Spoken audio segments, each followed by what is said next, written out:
بسم اللہ الرحمن الرحیم۔ میرے محترم سامعین حضرات، پیر اور جمعرات کے دن روزہ رکھنا یہ ایک مستحب عمل ہے اور اس کی فضیلت حدیث سے ثابت ہے۔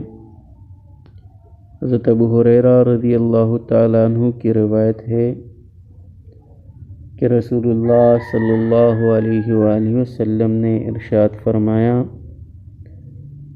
پیر اور جمعرات کے دن انسانوں کے اعمال اللہ رب العزت کے حضور میں پیش کیے جاتے ہیں،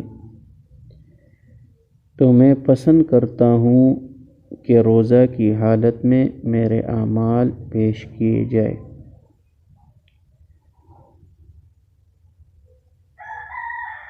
میرے محترم سامعین، اس بنا پر پیر اور جمعرات کا روزہ یہ مستحبات میں سے ہے۔